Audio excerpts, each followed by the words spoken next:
Recho kinyi makawuono thuolo marwa chiegni rumo. Wach mar pek mar ngima Freda intiere kae kaka jalony weche mag chuma. En wach mabende kata kiwinjo kaka jopiny loso e counties mopogore opogore. Mana achiel kuom weche ma jopiny nitiere kod geno ni jatend piny Kenya William Ruto onego bed ni mulo odiochieng' makawuono. Pek mar ngima sani waneno ero oseliekore ni nengo mar fuel nyalo medore nyaka 300. Mano kinde mabende duol magayo bech modhi pacho ka EPRA biro bedo ka lando nengo manyien mag modhi.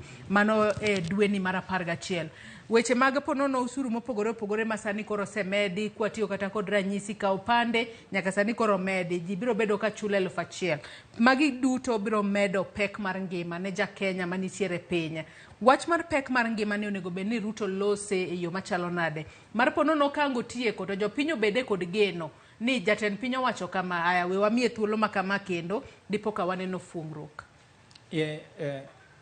Joy kwa chake amor gima Wilberforce wacho no en president Ruto no apologize nikech promises ma o promise okotimo.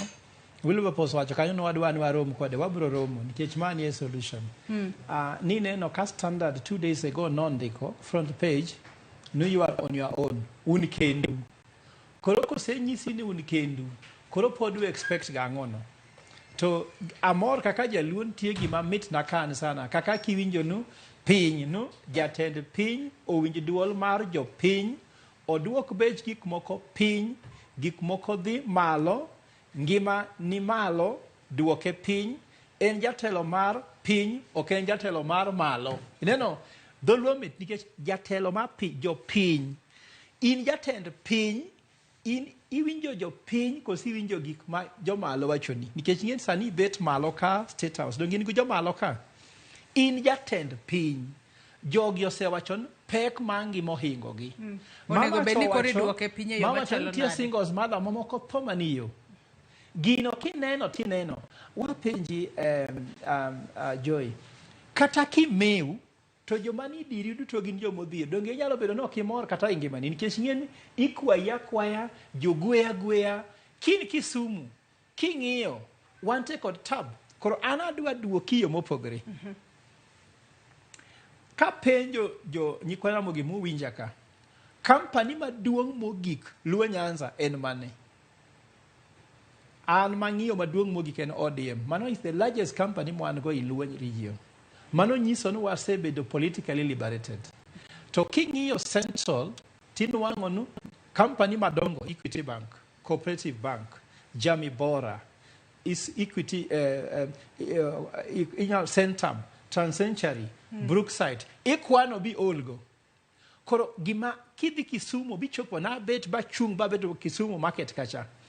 Kineno kiuso oduma, iuso oganda, iuso cabbage, iuso skuma, iuso nyanya, iuso tungu. Mago gin gik wa te igolo gi woko tikelo gi Kisumu. Koro an kako se nyisi ni you are on your own no. Kirito gan jatend piny biro loso to bedo gu kuoni mesa kawuono mano wiyo wilgo.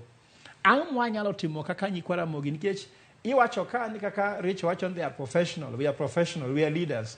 Okwanyal bedi television kwa wacho kamna ka gik moko dhi mbele. Bendo okwadwari mandi jo piny ne gitimo marach mondo giketo ng'ani telo. An gima kwanu Luo leaders ma are corporate leaders obed piny. Olos kembni mag private kaka jo Central also.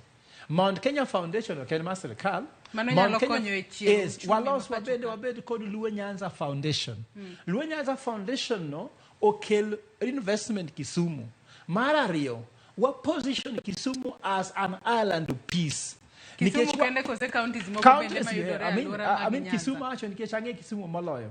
Ne an Kisumu na ok Nairobi ka riemo mtoka ka chopo Kisumu, achopo something like 6:15.